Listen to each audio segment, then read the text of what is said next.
Welcome to Spindle and Spoon Homestead, your place for simple living and hand spinning.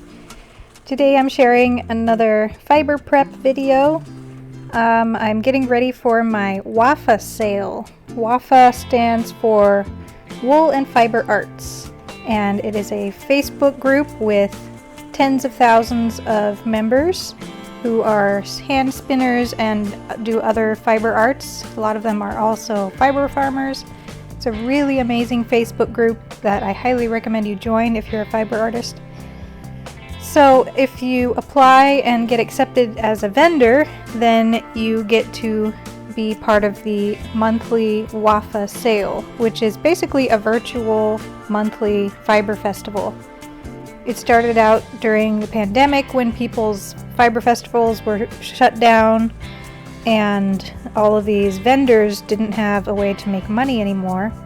So a fiber farmer, fiber artist, and dyer named Ellen Zawada, she created WAFA, and they started having these virtual fiber festivals that are live and they're really fun. So I'm really excited to be a part of that. I've been doing it for a couple years now. So today I am first carding a bunch of this Louisiana grown white Romney wool. It's been scoured but not picked or carded. So I'm kind of picking it apart with my hands to get some of the vegetable matter to fall out and then running it through the carder in order to use that carded wool to create a bat later on in the video.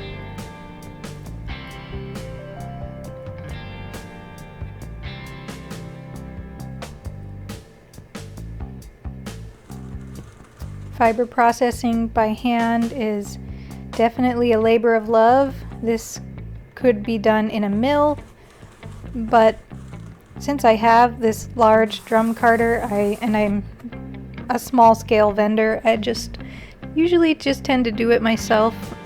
And Romney is very easy to process compared to some other wools.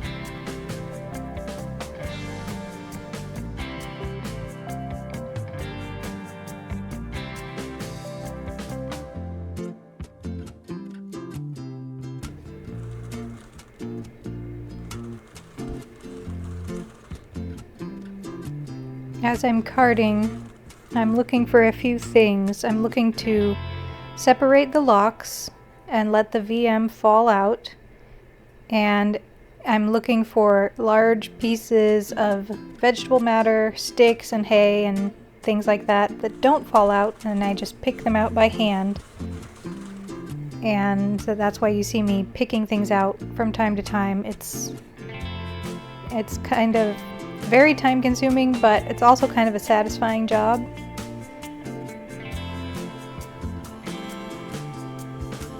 And then I run it through the drum carder, which starts to kind of brush it out so that it's nice and lofty and doesn't have any clumps.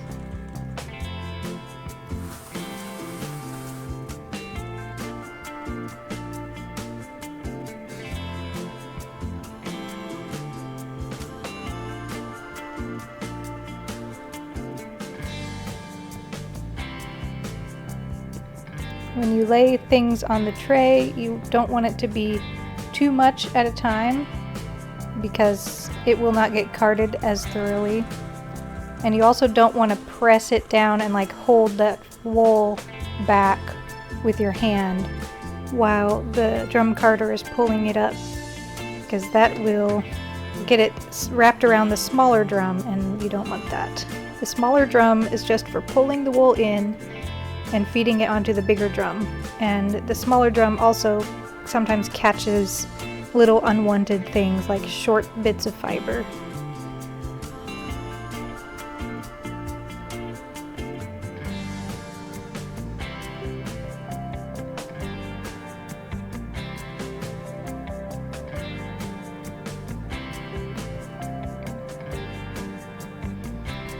Romney wool is one of my favorite wools. It's the first wool that I learned to spin on, and I think that might have something to do with why it's my favorite.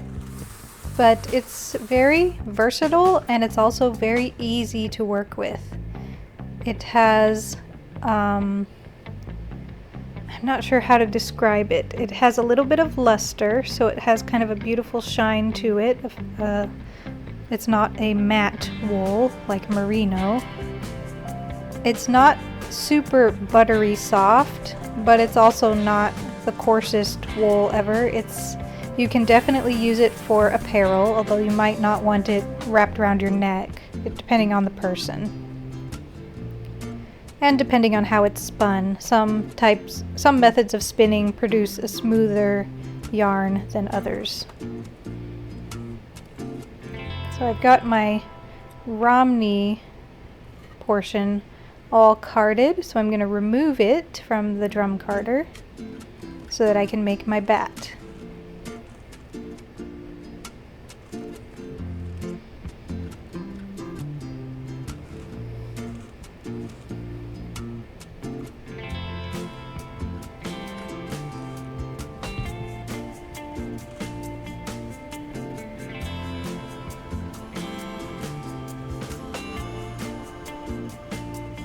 And my plan with these bats, I've made a few of them in a couple different colors, is to blend Romney with llama, Angora, and yarn scraps.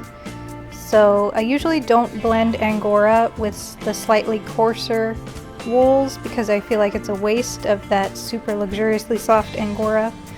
But in this case, I'm using some Angora that's just a little bit less desirable, at least for a luxury blend. It's perfectly fine Angora, it's got some slightly shorter pieces, it's like belly wool, it's not the prime Angora.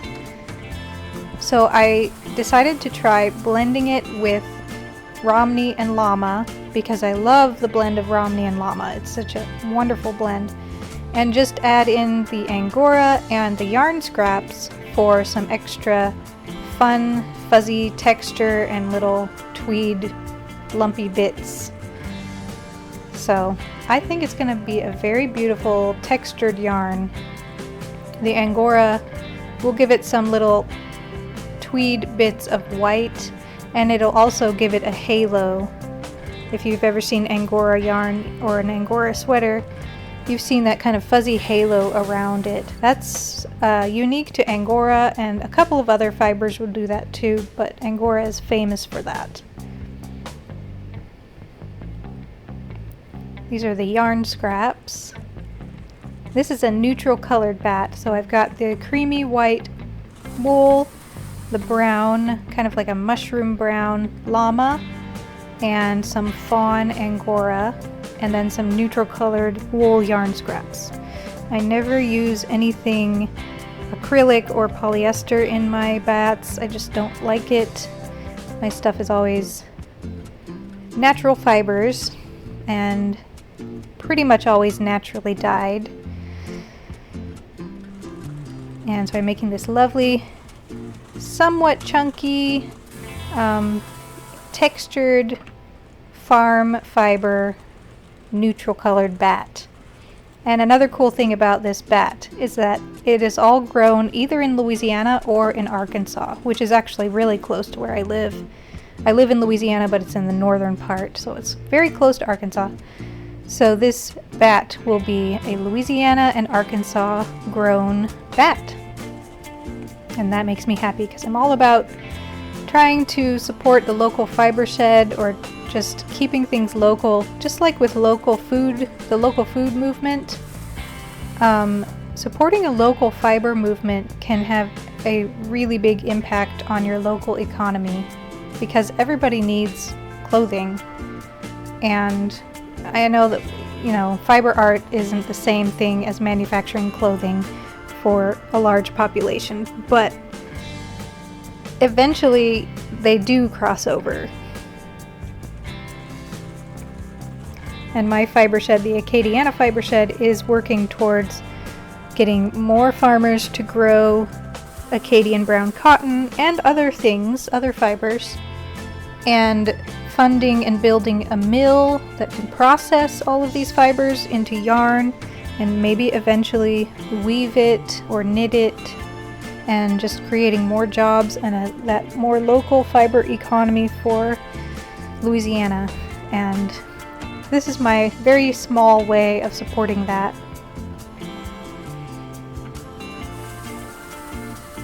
So I build these kinds of textured bats in small layers so that all of the different components are sort of evenly blended throughout the bat, so that when you spin it, you don't have like a big, like the first third is like all one fiber and the next third is all another fiber, where it's like all not super blended. So I try to make it really even and spread throughout the bat.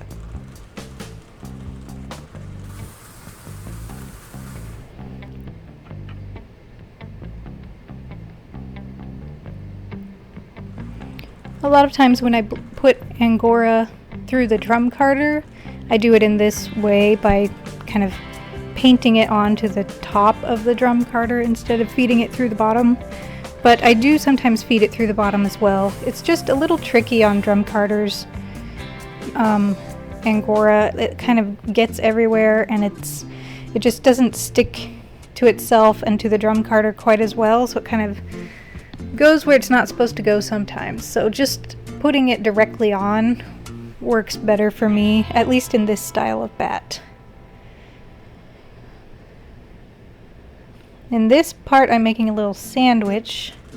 It's just another fun way of blending on a lot of texture. I don't really follow a lot of rules with drum carding. I kind of just do whatever the heck I feel like. Otherwise, it's not enjoyable for me if I restrict myself too much. But my goals are get rid of as much of the VM vegetable matter as I possibly can and make a bat that will spin, be fun to spin, entertaining to spin, and not frustrating to spin. So getting the fibers nicely opened up and not too clumpy, but also leaving room for the texture to really shine both in the bat and in the yarn, the future yarn. Because sometimes if a bat is really, really blended smooth, then the yarn, when you make yarn, it kind of like compresses that and it just ends up looking kind of gray, and you can't really see all of the different textures and colors, which sometimes is what you want, depending on your project. But for the most part, I make things that will make a somewhat textured yarn, because I enjoy doing that.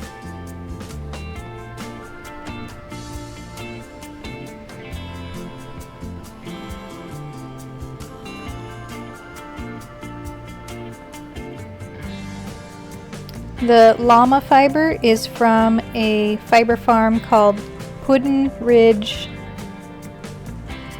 Farm? Now I can't remember. Puddin Ridge Farm, Puddin Ridge Llamas and Alpacas, something like that. Puddin Ridge, like Puddin apostrophe. And they are located in Arkansas, and they're really amazing. It's a llama rescue, so like a llama sanctuary.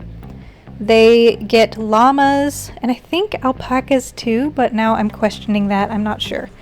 But definitely llamas. They have lots and lots of them that just get surrendered to them from, I think, all over the country, or just the, general large area of like the Midwest/South. And people surrender the llamas to them, or they go pick them up or whatever. And then they, in order to pay for all of this, they have the llamas sheared and they process the fiber and sell the fiber. So llama fiber can range from really coarse to really soft, and it comes in many different beautiful colors. So you can make a lot of different types of fiber and fiber products from a large herd of llamas. Here's my bat. I know it's neutral, so it's kind of boring, but just think about if maybe you don't think you love spinning neutrals, but you actually love neutrals in general, I highly recommend spinning a textured neutral bat because it's more entertaining because of all the textures. Okay, now you know how I've been making all those natural dye videos. Well, now I get to play with all of those beautiful dyed fibers. So this is the Coreopsis dyed Romney and some indigo and Osage dyed Romney from a few months ago. And I'm going to create a bat, and I kind of make this up as I go. I remember I wasn't really sure what I wanted to do, but I knew that I liked the teal, the orange, and the white together. I thought it was really interesting and striking, a striking combination. I put in some white yarn scraps for fun texture, thought about some other options.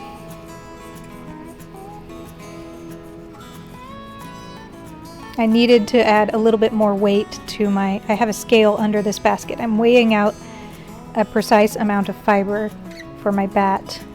And then I decide to add some white silk noil. This is like little nubs of silk.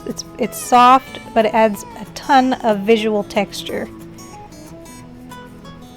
And now it's ready to blend. But first I have to clean off the neutral bat, clean it off of my drum carder because I don't want to get any of those fibers on my deep colored wool, and because that would just look bad.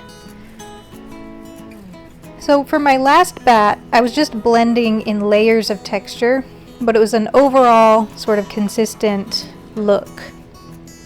But in this bat, I had these three colors that I did not want to blend together. I wanted them to stay separate. So I had to strategize how I was going to put this on the drum carder without blending those fibers together. Because if you mix blue or teal-ish, whatever that color is, with a rusty orange and white, you're going to get a very murky, kind of dull grayish brown color. And I did not want that to happen. I spent all that time dyeing the wool.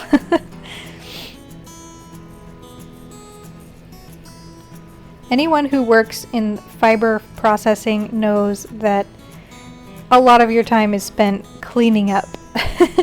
Cleaning up dust and fiber and vegetable matter. Oh my goodness.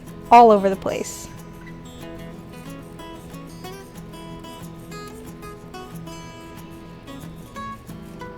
So the white wool I do have to card separately first because it has never been carded, and I just wanted to card that. I remember now, I carded each color separately first so that I would have three freshly carded smooth colors to play with when I actually end up making the bat. So stick around for the reveal.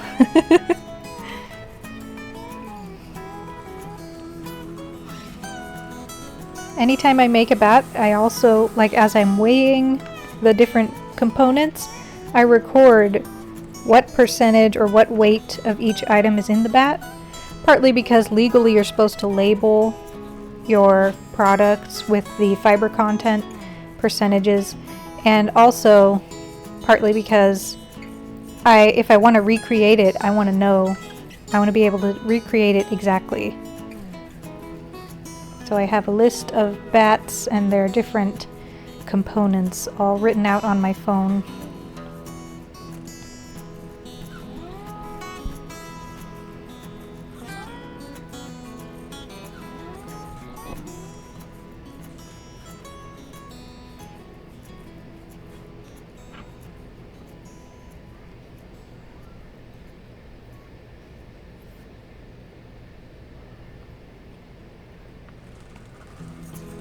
So now I'm carding the dark teal sort of color.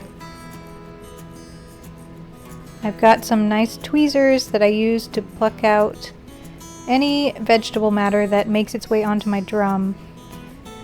I use a bright light and some tweezers, and you just gotta be always looking for the little pieces, and I know some of them still slip past me, but that's pretty accepted in the fiber artist community for hand spinners anyway. If they know it's hand processed and it's hand processed from raw wool, not from machine combed top, then it's going to have a little bit of vegetable matter in it. And it's fairly easy to just pull it out quickly while you're spinning the yarn. And some of it will even just fall out if you're spinning a really fine yarn.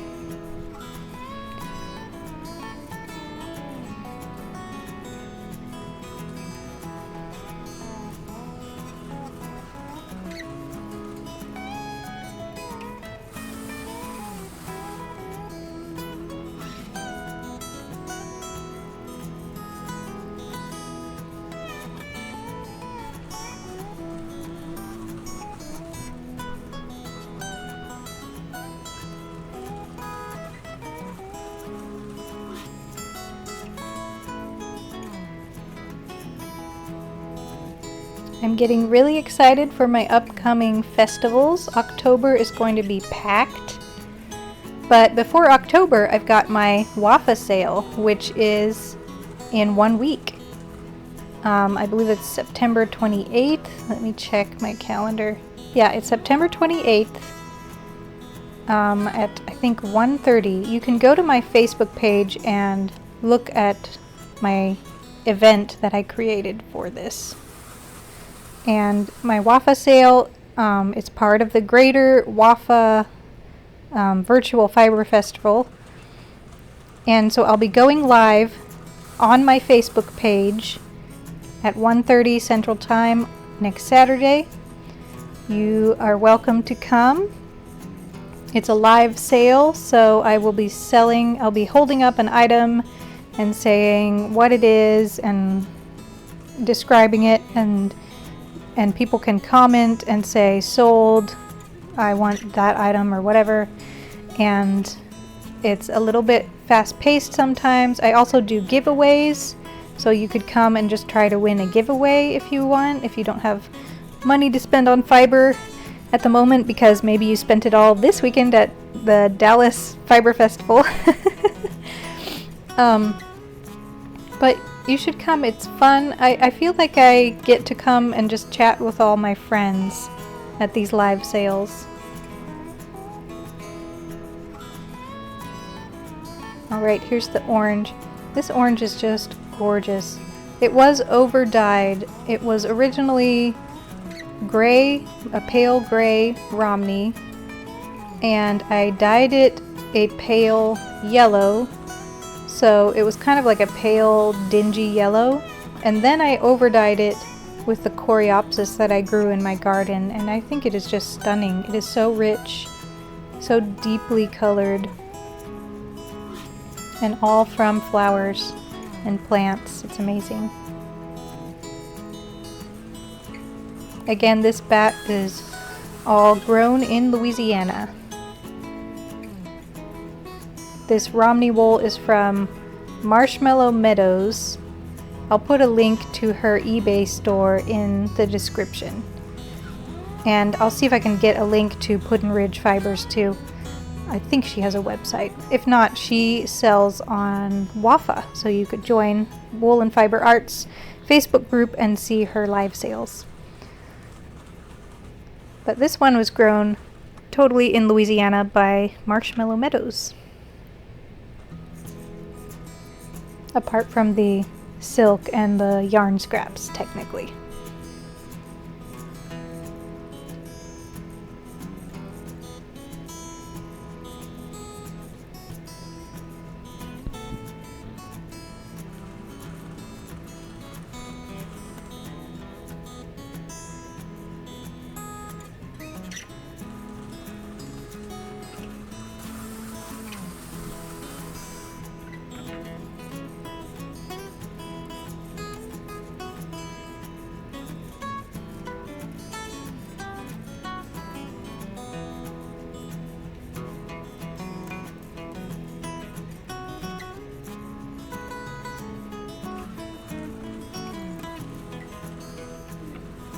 Oh, I do have some exciting news about my Angora rabbits.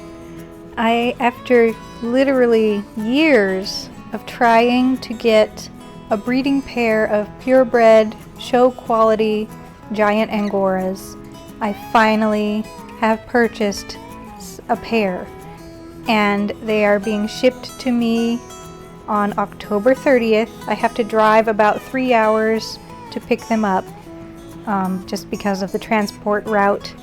But I'm so excited. I'm going to be able to I'm going to be able to breed really high quality giant Angoras in Louisiana, they're very hard to come by in this area. And I hope I can, I'm never going to be a huge breeder, breeding way too much, but I'm hoping that I can breed some really high quality rabbits for the people who like doing show rabbits and make a little bit of extra money with the rabbits that I can't keep, and also be able to breed some really great fiber rabbits for my business. Alright, here I'm kind of deciding, how do I want to make this bat? I've got these 3 colors. I don't want them to blend together and get all murky.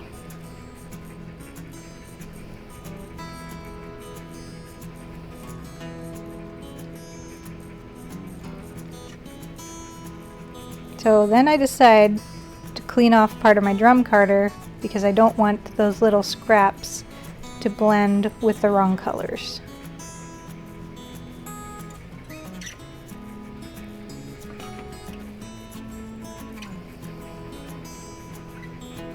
Always finding more vegetable matter to pick out.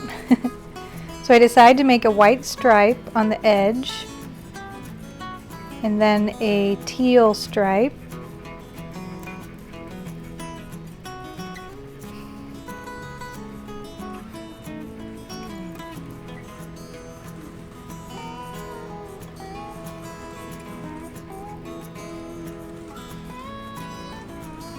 And just overlap the stripes very slightly, and then make my orange stripe.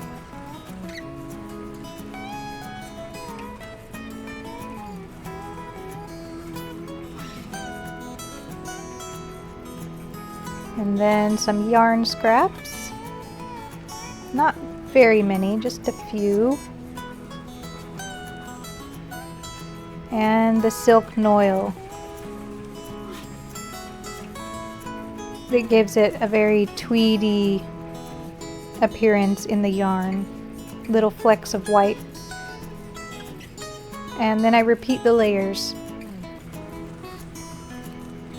There's so many different ways you can make bats on a drum carder. You can make a striped one like this. You can make layered ones. You can, if you have a lot of little bits of things, you can like make little blobs of texture all over. There's one method I saw where you make a striped bat like this. No, you make a bat in layers of colors. So like you do a thin red layer, and then an orange layer, and a yellow layer, like a whole rainbow. Then you remove it from the drum carder, and you sort of like squish it sideways so that you can feed it through the drum carder again, and it comes out and wraps around the drum striped like the one I'm making now. I haven't tried that yet, but it just sounds so fun.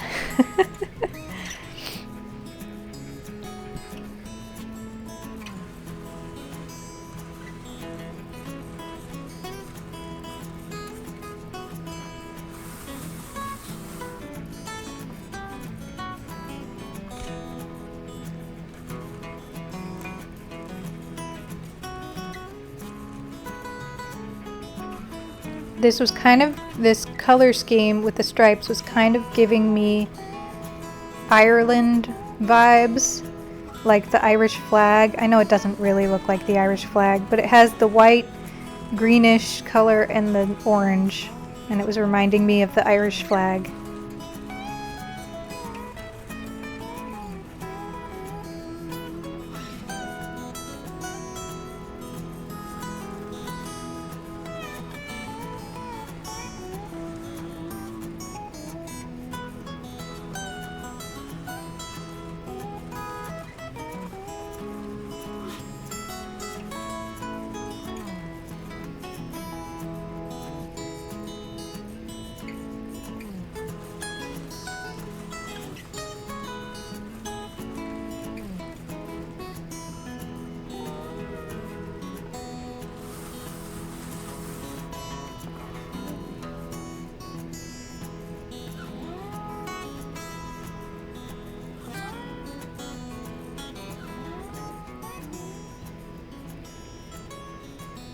I decided I needed a little bit more of the white wool, so I'm trying really hard to make sure that it's nice and smooth because I did not card it beforehand.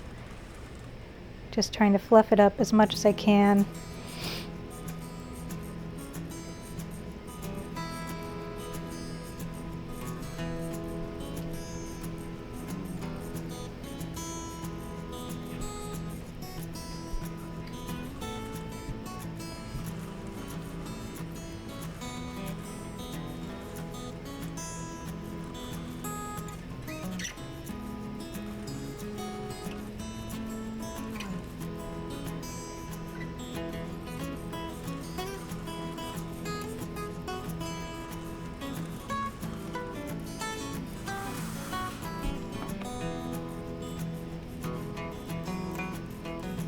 And then I think my battery died or something, so I skipped ahead just a little bit. Sorry about that.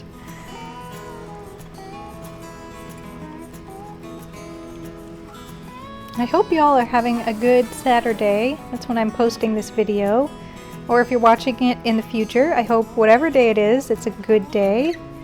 If you're watching this while crafting or, you know, doing something creative, let me know in the comments what you're doing. It's kind of like, where are you watching this from? But it's like, what are you crafting while watching this? If that makes sense.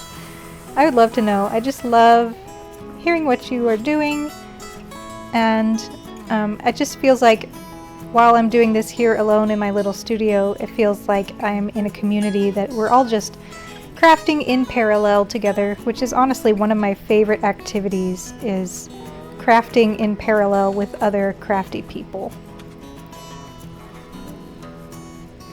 Okay, I decided to take this off the drum carder in little rollags, or sometimes they're called faux lags. I'm not really sure which one these would be defined as. It's all kind of unclear. But basically what it is, it's a little log of fiber. So instead of making one gigantic roll of fiber, which is called a bat, that you can unroll and kind of tear into chunks and spin however you want, with rollags, I'm going to remove it from the drum in little logs, which will be very easy to just pick up a little rollag and spin it, and it creates a woolen style yarn because it's spun in a spiral shape from the end of one of these logs. And it'll also keep these color stripes intact so that you're forced to spin them one color at a time. So you'll pick up a log and spin white, teal, orange, and then you'll pick up the next log and spin it white, teal, orange, and that will create a striped yarn. My dog just came in and he's drinking his water. So sorry if that is disturbing you. He's a good boy, but he's kind of a messy drinker. So these are not the first rollags I've ever made, but I haven't made a ton of them, and they're not perfectly even in size, and they're a little dense, which I think they're supposed to be more light and airy, but I'm not 100% sure. It seems like some people like them more airy and some people like them more dense. So I think what I'm gonna do is test spin one of them and just see if it's like a real nightmare to spin or not. And based on that, I'll decide what to do with them, but they look very beautiful. I'm really happy with how they turned out, visually speaking. So I hope that they are also a lot of fun to spin. They do take a lot more time to remove from the drum carder though.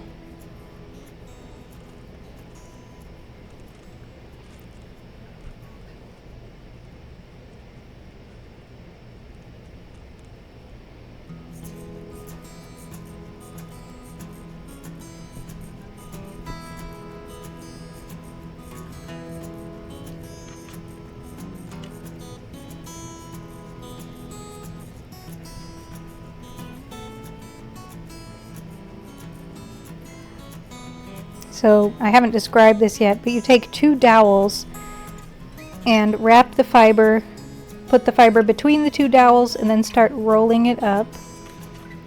And after a little bit, you just tear the fiber free from the rest of the bat and smooth it around the dowels. And then you slide the dowels out and you've got your little rollag.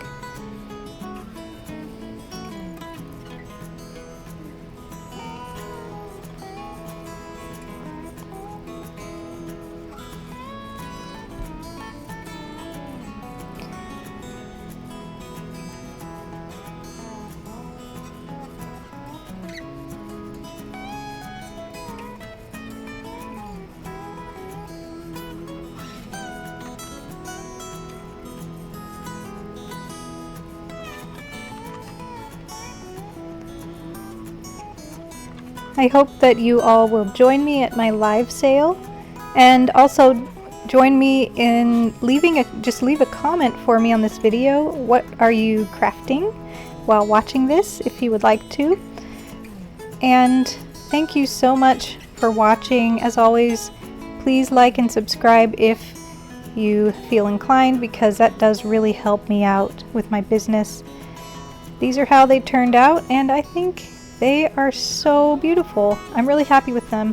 I've got a lot of improving I can work on and learn to do these better, but I'm happy with how they turned out.